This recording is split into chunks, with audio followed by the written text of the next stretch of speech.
say up here for the benefit of those who are watching, it's a little bit of a compromise between our small in-person gathering and our much larger at-home audience. For those of you playing at home. Unfortunately, there's no way for them to buzz in, but I can give you a question and give you a chance to participate as I begin this sermon. I have missed the larger group give and take that was one of the defining features of how I enjoy sharing Torah. But this isn't actually from the Torah per se. It is from the book of Nevi'im, from the book of prophets.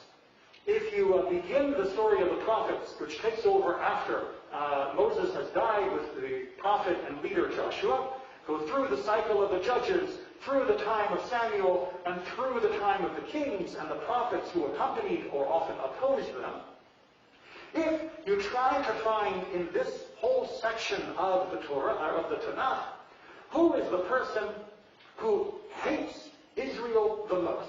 Not just Israel, the northern kingdom, but I mean Israel, the children of Israel the most. Certainly, before times, we could always label someone like Pharaoh, who was there during the time of the Torah, who was, of course, a murderous foe. And after the time of the prophets, we could point to someone like Haman, who tried to kill all of our people. But during the time of the prophets, during the time when the great prophets were writing, who do you think the people would have considered to have been the greatest foe of the children of Israel?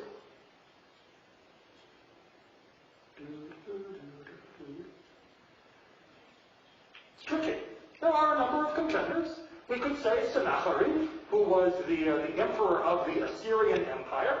It was he that destroyed the northern kingdom of Israel after all. It was he that was besieging the time of Hezekiah during the days of Isaiah the prophet, ultimately to fail at the walls of Jerusalem, but still leaving the city and the kingdom greatly damaged.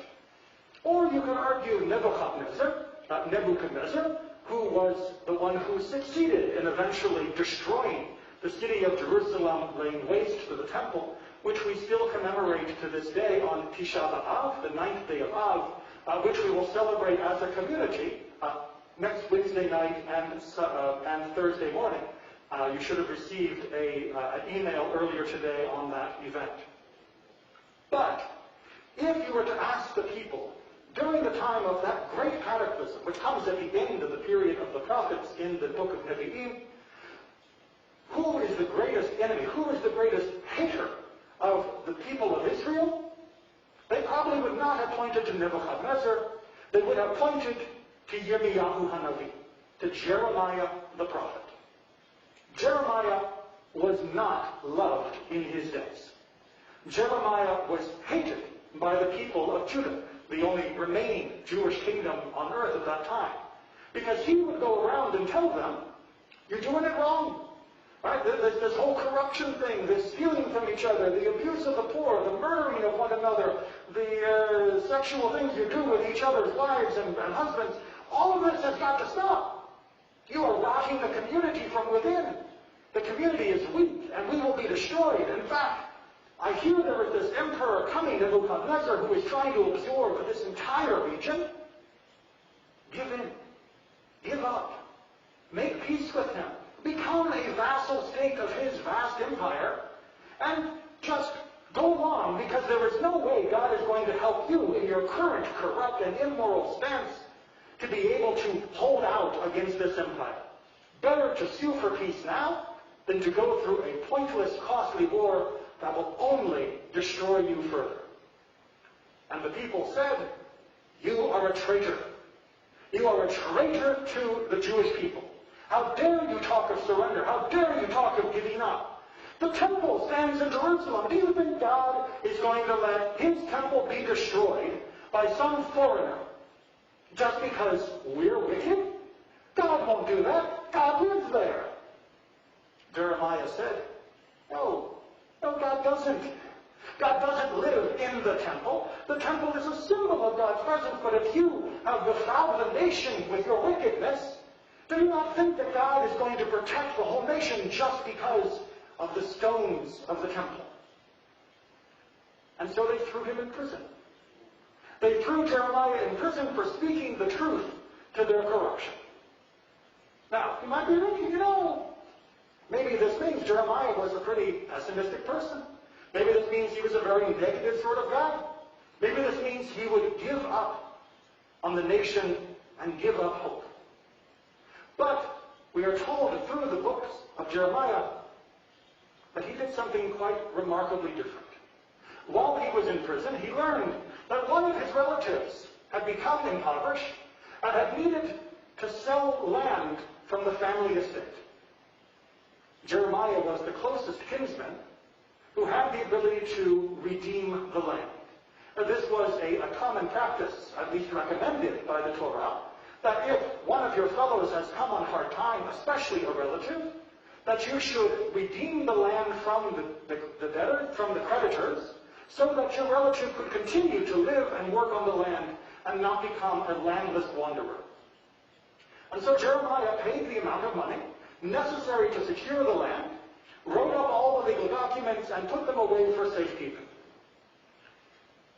And his followers said to him, wait a minute, you've been telling us that this whole country is about to be destroyed, overrun, annihilated by the Babylonians. You're saying that there is no hope, that the people have rejected God, and thus God is going to allow this catastrophe to happen.